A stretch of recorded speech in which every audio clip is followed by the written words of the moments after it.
예수 그리스도를 구세주와 주님으로 믿어 구원받은 예수 믿는 사람들은 신앙 생활을 하면서 또 삶을 살면서 예수 믿는 자로서 간증이 있어야 합니다. 간증이라는 것은 하나님께서, 예수님께서, 성령께서 나의 삶 속에 함께 하셔서 어떤 일을 행하셨는지 그것을 다른 사람들에게 이야기하는 것, 그걸 간증이라고 하는 것입니다. 그래서 그리스도인들에게 있어야 될 간증 중에 가장 기초적이고 또 중요한 간증은 구원 간증입니다. 내가 어떤 상태에 있었는지, 또 내가 어떻게 예수님을 믿게 되었는지, 또 내가 어떻게 해서 구원받은 하나님의 자녀가 되었는지, 또 내 삶은 어떻게 바뀌었는지, 이런 그 간증이 있어지게 될 때에 내 믿음도 굳건하게 될 수 있고, 또한 사람들에게 성경을 자세히 알지는 못하지만, 그래서 성경에 있는 내용을 가지고 전도는 못하지만 내가 예수님 만나서 내 인생이 이렇게 바뀌었다, 그런 구원 간증, 이런 것들은 어디에서든지 누구에게나 이렇게 할 수 있어야 될 것입니다. 또한 구원받은 것으로 끝나는 것이 아니고 우리에게 이 변화의 간증도 있어져야 되는 것입니다.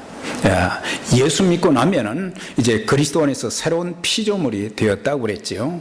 이제 우리의 신분이 바뀌어서 하나님의 자녀가 되었고, 그러면은 이제 예수님이 내 안에 성전 삼고 계신데, 그 주님을 통해서 내 인격과 내 삶이 어떻게 지금 바꾸어졌는지, 바꾸어지고 있는지, 이런 변화의 간증이 있어져야 되는 것입니다. 그래서 예수 믿기 전에는 내 성격이 참 모나고 다른 사람들을 참 힘들게 만들고 그랬지만은 예수 믿고 나서 이제 성령께서 같이 하심으로 또 성령의 열매가 내게 맺혀지는 그런 간증, 또한 우리의 그 삶의 습관 중에 참 하나님 보시기에 아름답지 못한 그런 습관들이 많이 있어요. 그래서 습관이, 올바른 습관을 가지게 되면 우리의 인생을 더 아름답고 기름지게 만들지만은 그 잘못된 습관 때문에 그의 인생이 참 펴지지 못하고 잘못되어지고 그의 인생이 파괴되는 그런 모습들을 보게 될 때에, 예수 믿고 나서 내 이 못된 그런 습관들, 예수 믿기 전에 그런 모든 행실들, 이런 것들이 바뀌었다. 더 나아가서는 인생의 가치가 무엇인지, 또한 인생의 목적이 무엇인지, 그런 것들을 이제 깨닫고, 그래서 사람들에게 예수 믿으면 성령님이 나를 이렇게 바꾸어 주시는데 당신도 예수 믿어 보아라, 그렇게 참 증언할 수 있는 간증들이 있어져야 되는 것입니다. 뿐만 아니라 또한 우리에게는 예수 믿고 나서 하나님께서 나와 함께 하시는 임마누엘, 또 내 삶을 하나님이 한 걸음 한 걸음 인도해 주시는 하나님의 손길이 이렇게 구체적으로 내 인생을 이끌어 가시고 있다, 이런 것들도 증언할 수 있어야 되는 거예요. 저는 신앙생활하면서 찬송가가 500곡이 훨씬 600곡이 지금 넘고 있지만은 그 중에 참 제가 잘 부르고 좋아하는 찬송이 있어요. 그게 뭐냐면 나의 갈 길 다가도록 예수 인도하시니 내 주 안에 있는 궁율 어찌 의심하리요. 그래서 나의 갈 길 다가도록 예수 인도하시니, 하나님께서 한 걸음 한 걸음 인도해 주시는, 길이 없는 것 같으면 길을 만들어 주시고, 또 때로는 하나님께서 나를 인도하시되 나를 도울 사람을 또 예비해 놓으시고, 또 내가 일할 곳을 또 하나님이 예비해 놓으시고, 하나님께서 인도하시는 그런 그 놀라운 은혜, 이런 것들을 사람들에게 간증할 수 있어야 될 것이고, 또 예수 믿고 나서 이제 기도 생활 하는데 하나님께서 내가 이런 어려운 상황 가운데 처했을 때 하나님께서 나에게 은혜를 주셔서 내 기도를 이렇게 응답해 주셨다. 하나님이 살아계시다. 이걸 또한 간증할 수 있어야 되고, 또한 전도의 간증. 나를 통해서 저 사람들이 예수를 믿게 되었다. 이 말씀을 생각하면서 한번 돌이켜 봤어요. 제가 처음 목회를 할 때부터 지금까지 얼마나 많은 사람들이 예수를 믿게 되었는가. 또 그 사람들이 지금 한국에서 미국에서 어떤 위치에서 주님을 섬기고 있는가. 하나님이 행하시는 일들, 하나님 나를 통해서 이렇게 전도할 수 있게 하시고, 또 그들이 예수님 믿고 변화되어서 나보다도 더 아름다운 모습으로 쓰임받는다는 그런 간증, 이런 간증들. 그래서 우리에게 간증이 있어야 돼요. 자, 옆에 분들에게, 집사님은, 형제님은, 자매님은 간증거리가 있습니까? 한번 물어보세요. 이 간증거리가 없으면 안 되는 거예요. 주님께서 내게 역사하셔서 행하신 그 놀라운 일들, 그때 주님이 영광을 받으시고 주님이 또한 그 사람들에게도 놀라운 일을 행하여 주신다는 사실이에요. 그런데 이 간증할 때 조심해야 될 것은 주님이 하신 일들을 자기가 한 것처럼 하면 안 된다는 것입니다. 베드로가 요한과 더불어 40년 동안 안전뱅이로 고통당하는 그 형제를 나사렛 예수 그리스도의 이름으로, 예수의 이름으로 이제 그에게 일어나라고 했어요. 그랬더니 발과 발목이 힘을 얻고 그가 걷기도 하고 뛰기도 하고 하나님께 참 영광을 돌리는 그런 아름다운 모습이 있었던 것을 보게 돼요. 그랬더니 사람들이 말이죠, 이제 솔로몬 행각으로 막 모여들기 시작한 거예요. 엄청난 일을 보았으니까. 그리고 그 안전뱅이도 말이죠, 참 걷기도 하고 뛰기도 하고 하나님께 영광을 참 이제 성전에 들어가서 영광을 돌리는 그 일이 있었는데, 그런데 11절에 있는 말씀 보니까 나은 사람이 베드로와 요한을 붙잡았다 그랬어요. 물론 베드로와 요한이 귀한 일을 했지요. 귀한 일을 했기 때문에 감사해서 아마 감사한 마음으로 가서 붙잡았는지 어떻는지 우리는 정확히 알 수 없습니다만은 여기 보니까 나은 사람이 베드로와 요한을 붙잡았다 그랬어요. 사실 40년 동안 그렇게 살았으니까 평생 이렇게 구걸하다가 제대로 걸어보지도 못하고 인생을 마칠 것을 생각하니까 정말 얼마나 답답했겠어요. 그런데 그 두 다리가 힘을 얻어서 걷기도 하고 뛰기도 할 수 있는 그런 체험을 했으니까 너무 감격스럽지 않겠어요? 그 기적을, 그 체험을 어떻게 다 설명할 수 있겠어요? 어떻게 설명할 수 있을 거예요? 우리가 이제 성경을 보면요, 성경에는 많은 기적들이 나오지 않습니까? 하나님께서 놀라운 일을 행하신 이스라엘 역사 속에서, 또 때로는 이 족장들 아브라함과 이삭과 야곱과 요셉, 그리고 그 이후에 많은 그 선지자들과 하나님의 사람들을 통해서 행하신 일들이 엄청나게 많잖아요. 그런데 보면은 대부분 그 기적들은 그 사람들이 하나님 앞에 기도할 때, 하나님 앞에 간절히 요청하고 부탁할 때에 되어진 일들이 굉장히 많아요. 그래서 대부분 보면 하나님의 능력과 하나님의 기적을 체험하기를 원하는 사람들에게 기도하라는 말씀들이 많이 있는 것을 보게 돼요. 하나님의 능력을, 하나님의 은혜를, 하나님의 축복을 체험하기를 원한다면 기도하라는 거예요. 삶의 문제를 해결받기를 원하면 기도하라는 거예요. 깊은 웅덩이와 수렁 가운데 빠져 있을 때, 희망이 없을 때, 그때 기도하면 하나님께서 그 큰 손으로 우리를 끌어내신다고 하는, 그래서 기도하라는 말씀들이 많이 있어요. 그런데 또 한 가지는 때로는 말이죠, 내가 전혀 기대하지도 않고 구하지도 않았는데 주님의 뜻 가운데서 선물로서 주어진 기적들도 있는 것을 보게 돼요. 나는 전혀 그런 기도를 한 적이 없단 말이죠. 이 안진뱅이는 사실은 자기 몸이 낫기를 위해서 구한 것이 아니잖아요. 소경 거지 바디메오나 또 가나안 여인은 자기 딸이 흉악한 귀신이 들렸단 말이죠.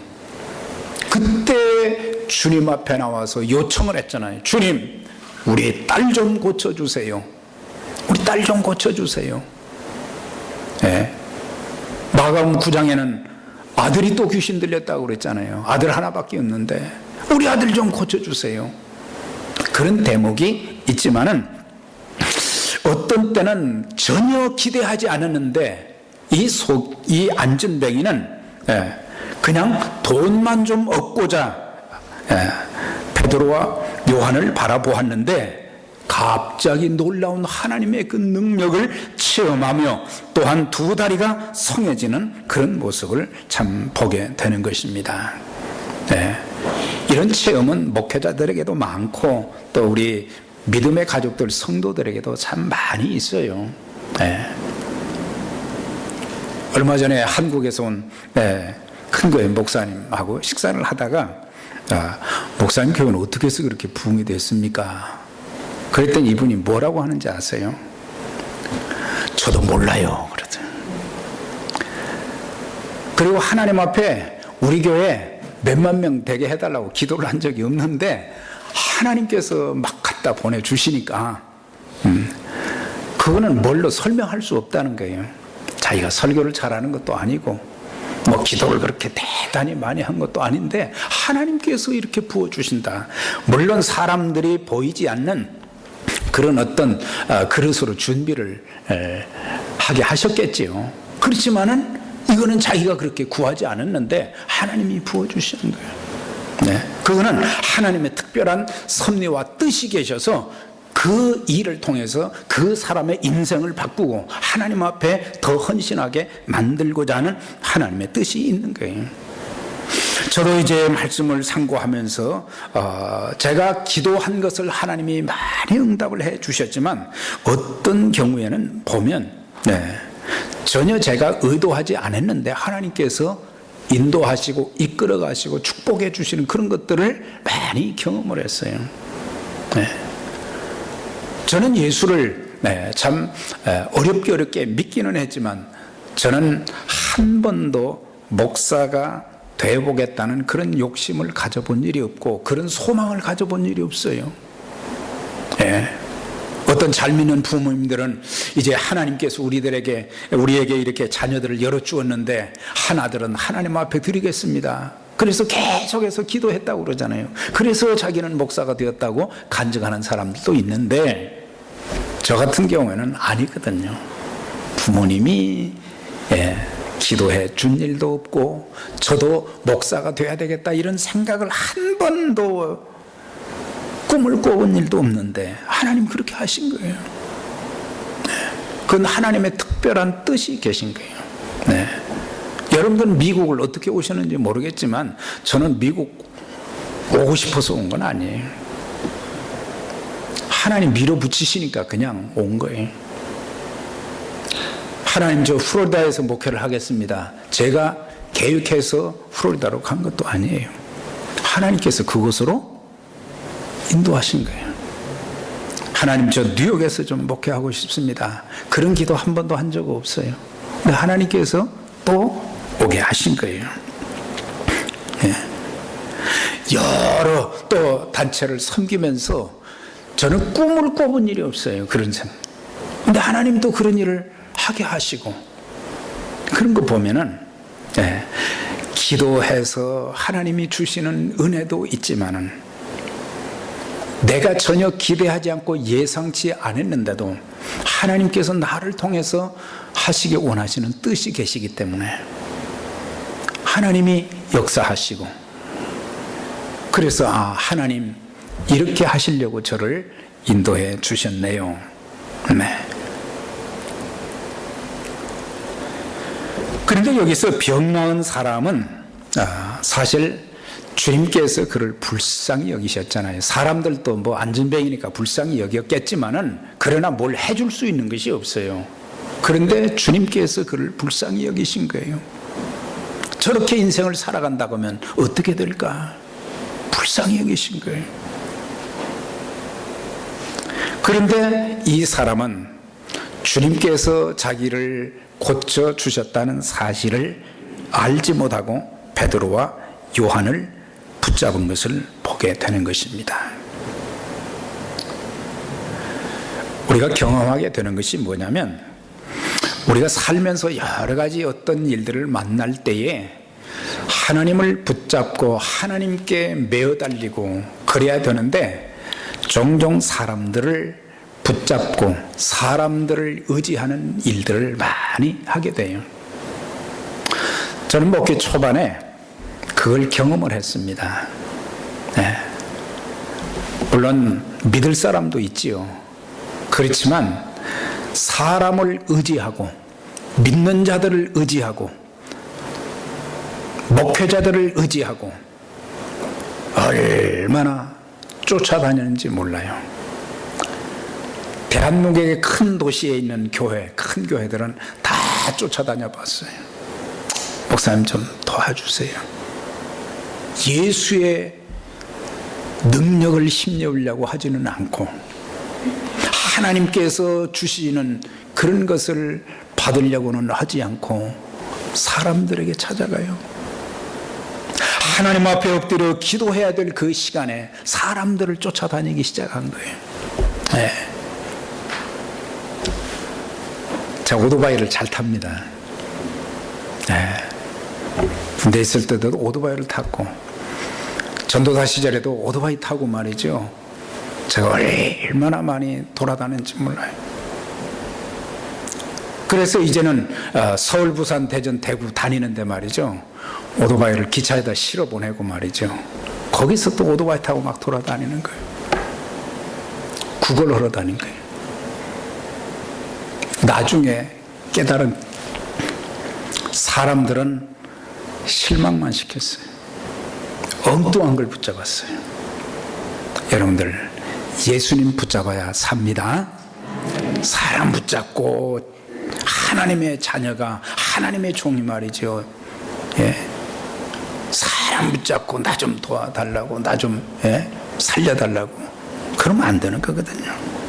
사람은 단지 하나님께서 하시고자 하는 일에 쓰임을 받는 도구에 불과한 것뿐이에요. 또한 베드로, 요한도 마찬가지죠. 그들도 주의 일에 쓰임받는 도구에 불과한 것이지 자기가 무슨 큰 일을 한 것처럼 사람들에게 칭찬과 존경을 받을 일은 아니라고 하는 거예요. 안전뱅이가 고침을 받아 걷기도 뛰기도 하는 모습을 본 사람들이 전부 말이죠, 솔로몬의 행각에 모였다 그랬어요. 거기에는 많은 사람들이 모일 수는 그런 장소라고 합니다. 그곳에서 말씀도 듣고 그러는데, 그 많은 사람들이 왜 모였어요? 안전뱅이가 일어난 기적을 보고 모였거든요. 사실 우리가 구약 성경에 보면 하나님께서 행하신 기적들이 말이죠, 셀 수 없이 굉장히 많습니다. 그 백성들이 출애굽한 일, 그 백성들이 홍해바다를 걷는 일, 그 백성들이 광야의 길을 행하면서 하나님께서 마실 물과 또한 만나를 내려주시는 거, 이건 놀라운 기적 아니에요? 매일 자고 나면은 만나가 계속해서 내리고 말이죠. 다른 민족들이 이제 쳐들어오게 되면 하나님께서 그들을 막아주시고, 구약에만 있습니까? 신약에도 엄청나게 많아요. 예수님께서 나병 환자도 고쳐주시고, 중풍병자도 고쳐주시고, 군대 귀신 들린 자도 고쳐주시고, 때로는 바람과 바다도 잔잔하게 하시고, 오병이어로 말이죠, 5천 명을 먹이고도 12광교례가 남는 그런 기적을 베푸시기도 하시고 말이죠. 말도 듣는 자도 고쳐주시고 소경의 눈도 뜨게 하시고 죽은 나사로도 살려주시고 이런 기적들이 너무너무 많은 거예요. 오늘날 이 시대에도 예수님의 이름으로 하나님의 큰 일들이 지구촌 구석구석에서 얼마나 많이 일어나고 있는지, 선교사님들의 얘기를 들어보세요. 하나님이 어떤 일을 그들을 통해서 행하셨는지. 여기서 끝나지 말고 여러분들의 삶 속에서도 예수님께서 여러분들과 함께 하셔서 큰 일을 이루신 하나님의 기적들이 많이 일어나는 그런 것을 체험하고 또 간증하는 여러분들이 되시기를 주의 이름으로 축원합니다. 자, 그런데 12절에 보니까 베드로가 이것을 보고 그랬어요. 안진뱅이가 자기를 붙잡고 사람들도 말이죠, 이제 베드로와 요한을 보려고 말이죠, 다 모였단 말이죠. 그때 베드로는 이스라엘 사람들아, 이 일을 왜 기이 여기느냐? 우리 개인의 권능과 경건으로 이 사람을 걷게 한 것처럼 왜 우리를 주목하느냐 그랬어요. 왜 우리를 주목하느냐? 성령 충만함을 받은 베드로는 이 안전뱅이를 자기가 고친 것이 아니라 주님께서 고쳐주신 것을 알고 있어요. 알고 있는 거예요. 그러니까 우리 개인의 권능과 경건으로 이 사람을 걷게 한 것처럼 왜 우리를 주목하느냐? 예수님을 주목해야지, 하나님을 주목해야지 왜 우리를 주목하느냐? 그렇게 말한 것을 보게 돼요. 왜 이 일을 이상하게 여기느냐? 그러니까 베드로의 입장에서 볼 때는 하나님이 하시는 일들은 참 사람들의 입장에서 볼 때는 그게 놀랄 일이지만은 하나님 편에서는 그건 아무것도 아니다 이 말이죠. 하나님이 죽은 자도 살리시고 없는 것도 있게 하시는 그 하나님이신데 이걸 가지고 왜 그러느냐 이거예요. 왜 우리가 고친 것처럼 우리를 주목하느냐 그랬어요. 사람들은 대부분 보면요, 무슨 큰일을 하게 되면 내가 했다 그렇게 말을 많이 해요. 내가 했다 그랬거든요. 내가 했다. 그런데 성령의 사람들은 자기를 통해서 큰일이 이루어졌어도 주님께서 하셨습니다 그렇게 말하는 거예요. 자, 옆에 계신 분들에게 주님께서 행하셨습니다. 주님이 하셨습니다. 이게 돼야 돼요. 내가 귀한 도구로 쓰임을 받는 건 큰 축복이죠. 나를 통해서 하나님이 큰 일이 이루어지니까. 저와 여러분을 통해서 우리 교회 안에 하나님의 큰 일이 많이 일어나게 될 줄 믿습니다. 그런데 내가 했습니다가 아니고 주님께서 하셨습니다. 사실 따지고 보면 구원받은 것도 내가 예수 믿고 내가 구원받은 것이 아니라, 이거는 예수님을 믿게 된 것도 하나님께서 하신 일이고 성령님이 하신 일이에요. 내가 하나님 앞에 헌금을 드릴 수 있는 것도, 내가 주의 몸 된 교회를 위해서 많은 봉사를 하는 것도, 우리는 이것이 공로가 되어서는 안 되는 것입니다. 나 없으면 안 돼 아니라 주님께서 나를 통해서 그 일을 하게 하셨습니다.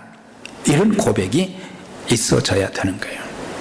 내가 저 사람 전도해서, 그게 아니죠. 나를 통해서 주님이 그 사람이 예수님을 믿도록 역사하신 거죠. 그러니까 나는 도구로만 쓰임을 받은 것이지, 그래서 내가 했다는 말을 하면 안 된다는 거예요.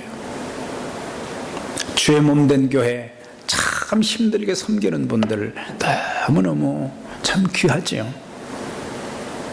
근데 이분들이 열심히 해놓고 복을 받아야 되는데 복을 못 받는 것은 내가 했다는 공로의식에 사로잡혀 있으니까 하나님이 축복하실 수가 없는 거예요.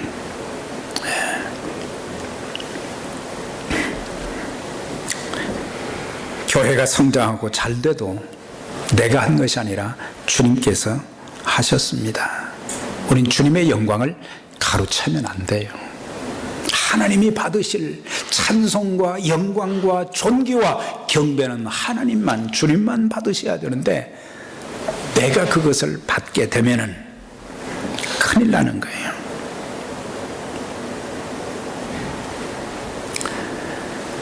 그런즉 너희가 먹든지 마시든지 무엇을 하든지 다 하나님의 영광을 위해서 하라 그랬어요. 네. 하나님의 영광을 위해서. 성령의 사람들은 그걸 깨달아요. 사도행전 14장을 보면은 거기에도 안전뱅이가 있었어요. 바울이 복음을 전하는데 그 앞에 말이죠, 안전뱅이가 있는 거예요. 이 사람도 나면서 한 번도 걸어보지 못했다는 거예요. 참 얼마나 고통스럽겠어요. 그런데 바울이 가만히 그 사람을 보니까 이 사람 구원받을 만한 믿음이 그에게 있는 것을 보고 즉시 그에게 일어나라 그랬어요. 예수의 이름으로 일어나라 그랬어요. 그 순간 이 안전뱅이가 벌떡 일어났어요. 거기에 엄청나게 많은 사람들이 막 지금 모여있는 상황 속에서 이 안전뱅이가 일어나는 것을 보니까 사람들이 눈이 휘둥그레져 가지고 말이죠, 바울과 바나바가 거기에 있는데 바나바에게는 제우스라, 바울에게는 허르메스다. 신이 인간의 모양을 하고 우리에게 나타났다. 신으로 대접을 한 거예요. 신으로 대접을 했어요. 그러니까 바울이, 바나바가 그 얘기를 듣고 너무 황당한 거예요. 황당해서. 여러분, 아닙니다. 아닙니다. 우리는 여러분들과 똑같은 인간에 불과합니다. 우리가 한 것이 아닙니다. 이걸 거부해야 되거든요. 사람들이 나를 칭찬할 때 우리는 그걸 거부할 수 있어야 되는 거예요. 네. 주님이 하셨습니다. 이렇게 나와야 되는데 사람들은 하나님의 영광을 가로채는 일들이 많다고 하는 거예요. 사도행전 12장 거기에 있는 말씀 보니까 헤롯이 영광을 하나님께 돌리지 아니하므로 벌레에 먹혀서 죽으니라, 그 말씀이 나와요.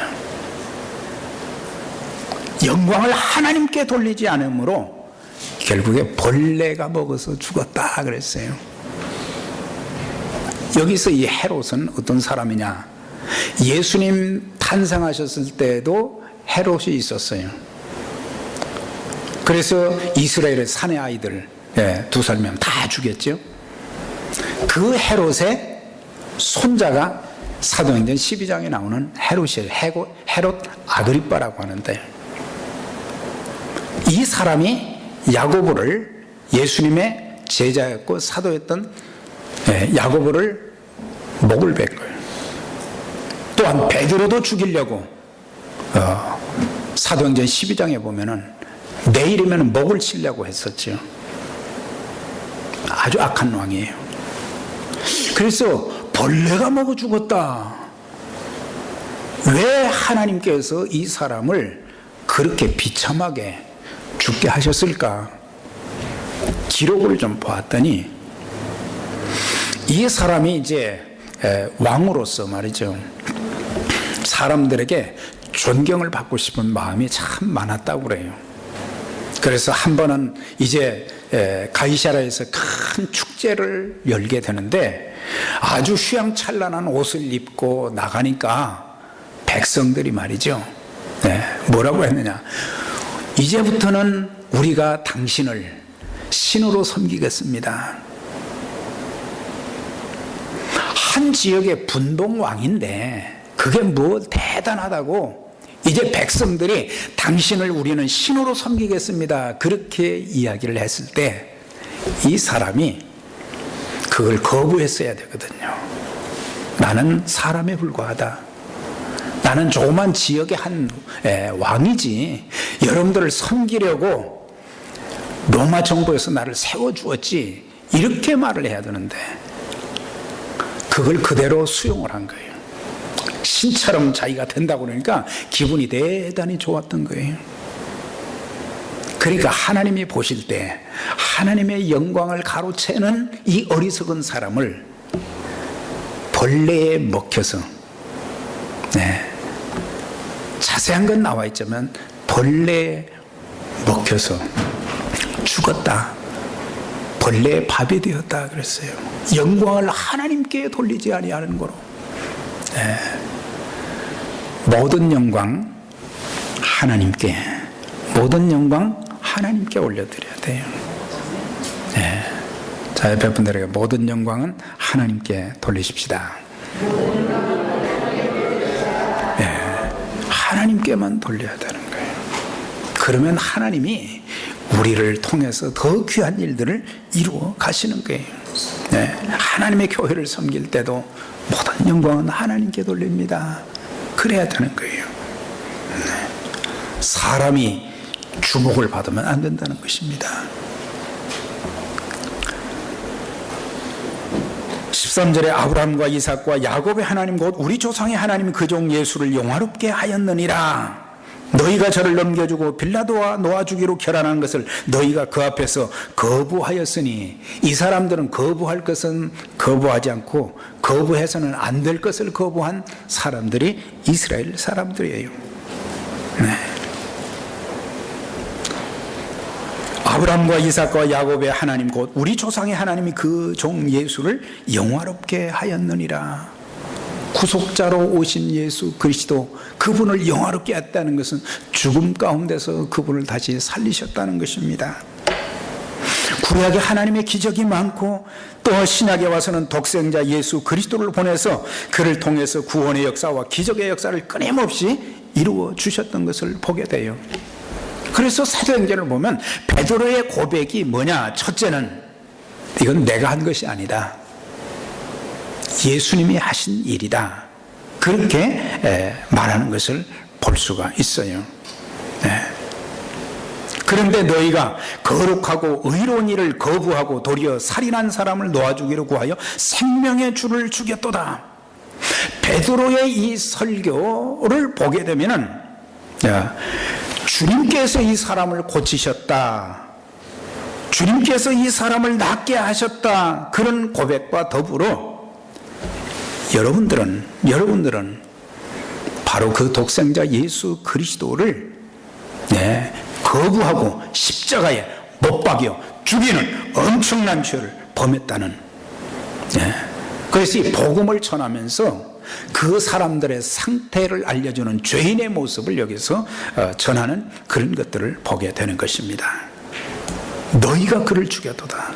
우리가 생각할 때 로마 군인들이 죽였다 그렇게 생각하잖아요. 그 시대 이스라엘 사람들이 죽였다 그러잖아요. 오늘 우리들은 그걸 모른다는 거예요.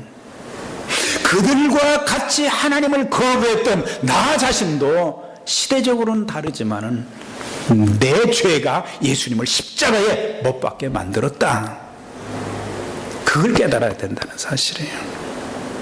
근데 사람들은 나는 제외하거든요. 그때 당시 사람들, 그 자리에 있었던 사람들, 나는 아니라고 생각하는 것. 주님께서 그 시대의 사람들만 위해서 십자가에 달려 돌아가셨어요? 아니죠. 지금 우리들의 죄를 대신해서도 그분은 십자가에 돌아가신 거예요. 너희가 예수를 거부하고 생명의 주를 죽이기도 했지만은 하나님께서는 그를 죽은 자 가운데서 다시 살리셨다, 부활시키셨다, 그걸 말씀하고 우리가 목격자, 증인이다, 그렇게 말하는 것을 볼 수가 있어요. 너희가 전에는 알지 못해서 그리하였으며, 이 베드로의 설교가 어떤 때는 굉장히 좀 강했다가요, 또 여기 보면은 너희가 그렇게 한 것이 전에는 몰라서 그렇게 했다. 예수님도 십자가 달리시기 전에 아버지여 저들의 죄를 사하여 주옵소서, 저들이 알지 못하나이다 그러셨잖아요. 그 베드로도 거기에 모여있는 사람들, 행각에 모여있는 사람들에게 형제들아 너희가 알지 못해서 그랬다, 관리들도 관원들도 알지 못해서 그렇게 했지 알았더라면 이건 안 했을 것이다. 사실 이스라엘 역사를 보면 메시아를 얼마나 그렇게 참 사모했습니까? 근데 예수님이 메시아인 것을 성경에서 그렇게 선지자를 통해서 증언했지만 그걸 몰랐던 거예요. 메시아라는 것을 몰랐기 때문에 엄청난 잘못을 범한 것을 볼 수 있어요. 그러니까 영적인 눈이 감긴 거예요. 영적인 눈이 열리면 하나님의 하시는 일을 볼 수 있는 거예요. 하나님이 보여주시는 것을, 하나님이 보여주시는 것을. 저는 기도할 때 하나님 저에게 지혜도 좀 주시고, 욕심이 많죠. 지혜도 주시고, 하나님 명철도 좀 주십시오. 요셉과 다니엘에게 주셨던 명철을 주시옵소서. 이 사람들은요, 하나님이 보여주신 것을 본 사람들이거든요. 물론 꿈을 통해서 하나님이 보여주셨지만은, 하나님이 보여주신 것을 보는 눈을 가졌어요. 그래서 우리가 육적인 눈만 가지고 살면 우린 절망입니다. 영적인 눈을 가지고 하나님이 어떻게 일하시는가 이것을 보게 되면은 우린 절대 낙심하지 않게 되거든요. 자, 옆에 분들에게 영안이 활짝 열리시기 바랍니다. 예수님이 다시 살아나셨을 때 막달라 마리아는 말이죠, 육의 눈만 가지고 말이죠, 영의 눈이 열려져야 되거든.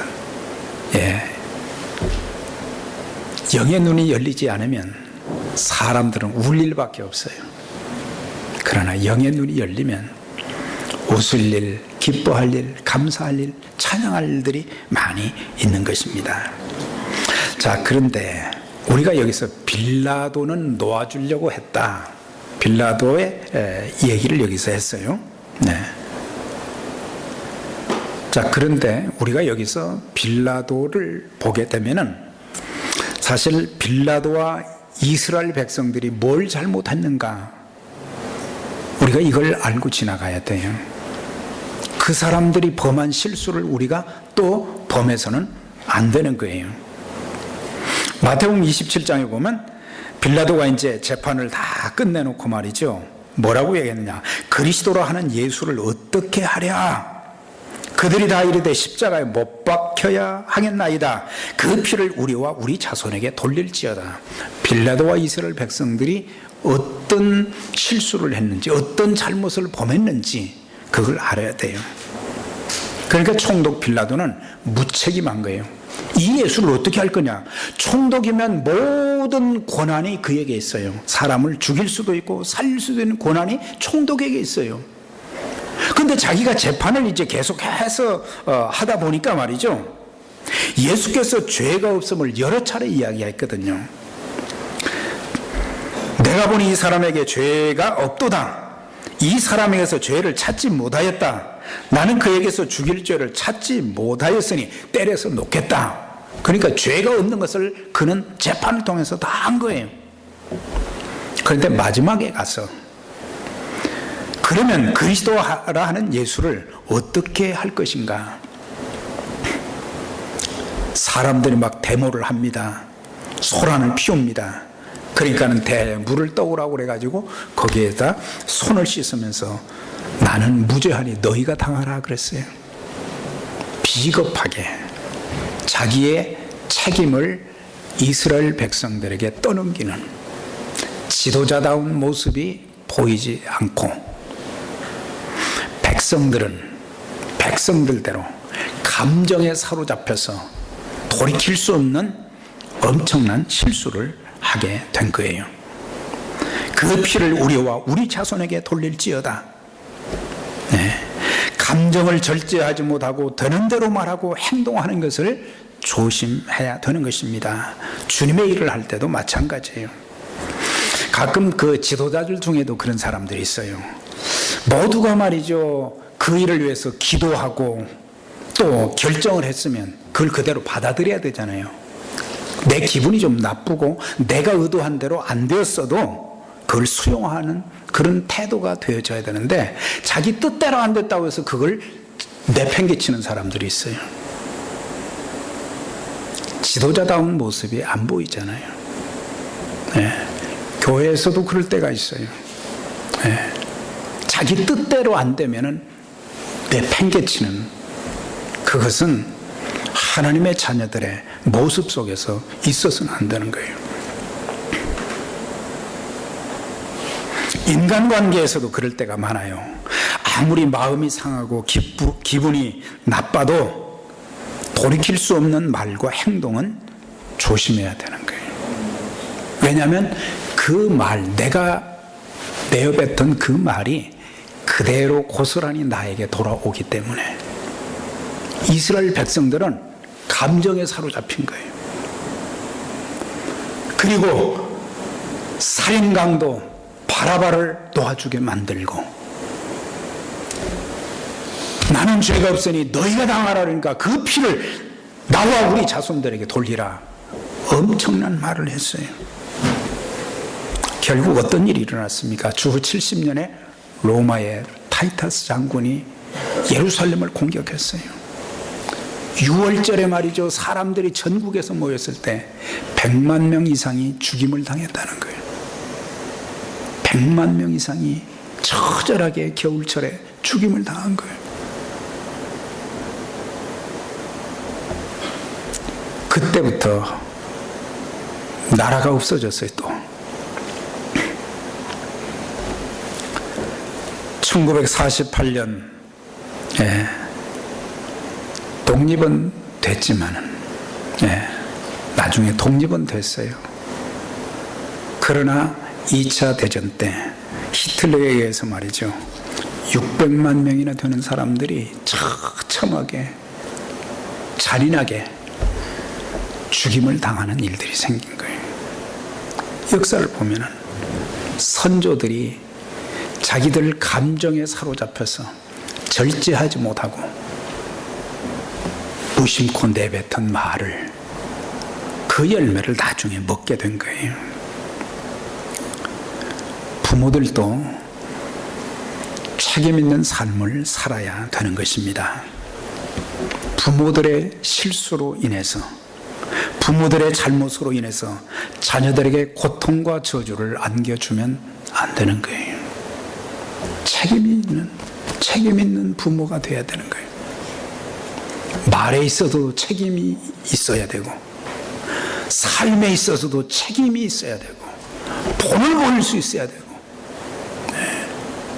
나는 고통스럽고 나는 힘들어도, 나는 때로는 배를 굶기도 하고, 그렇지만 우리 자녀들만큼은 믿음으로 살게 하고, 하나님의 축복을 받아 살게 하는 그런 역할을 감당해야 되고, 그래서 나보다는 우리 자녀들이 더 잘 되고, 우리 자녀들이 더 복을 받아서 하나님 앞에 쓰임을 받고 그래야 되는데, 그때 당시에 부모들은 무책임한 말을 한 거예요. 무책임한 말. 교회에서도 나이 드신 분들은 말이죠, 특별히 더 책임감이 강해야 돼요. 목회자인 저도 마찬가지예요. 제가 무책임하게 하게 되면 말도 무책임하게 하고 사역도 무책임하게 하고, 그러면 어떻게 되겠어요? 우리는 하나님 앞에 서는 날까지 책임감 있게, 하나님의 교회에서도 또한 직장에 가서도 책임성이 있어야 돼요. 우리는 직장 일을 하면서도 말이죠, 책임감 있게, 이건 내 일 아니다 그렇게 하지 말고 내 일처럼 책임감을 가지고 어디 가서든지 혹시라도 에베네셀 선교교회라는 교회 이름을, 나 때문에 교회 이름이 훼손돼서도 안 되고 말이죠. 그런 책임감이 있어야 돼요. 우리의 자녀들한테 부끄럽지 않는 그런 부모로서의 언행과 삶의 모습이 필요한 거예요. 그런데 그 사람들은 그렇게 못했어요. 자, 이제 마지막 19절 다 같이 읽습니다. 시작. 그러므로 너희가 회개하고 돌이켜 너희 죄 없이 함을 받으라. 이같이 하면 유쾌하게 되는 날이 주 앞으로부터 이를 것이요. 그랬어요. 이제 솔로몬 행강에서 베드로가 계속해서 이제 설교하는 중에 이제 어떻게 해야 되는가? 첫째로 보면 너희가 회개하고 돌이켜 너희 죄 없이 함을 받으라. 회개하라는 것입니다. 회개하지 않으면 회복할 길이 없어요. 회개하면 하나님이 살려주시고 기회를 주실 것입니다. 회개하면 예수 믿으라 했을 때 거부하고 전도한 사람을 욕하고 핍박한 일, 하나님을 섬기는 대신 우상 숭배한 것, 방탕과 술 취한 것, 도적질, 거짓말, 도박, 또한 직책이 회방을 받게 된 것, 목사의 직책 때문에 그리스도의 영광이 가리우고 교회가 욕을 먹으면 어떻게 되겠어요? 직책이 회방을 받지 않도록 해야 돼. 사명 감당하지 못한 것, 하나님께서 나에게 그 귀한 복음의 사명, 교회를 섬기는 직책을 주어서 사명을 감당하게 하셨는데 사명 감당하지 못한 것도, 자녀들을 위해서 기도하지 못하고 자녀들에게 본을 보이지 못한 것, 자녀들을 올바로 가르치지 못한 것,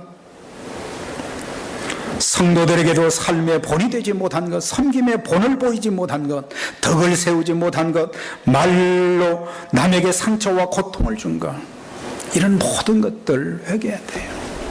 네, 이건 정말 회개해야 됩니다.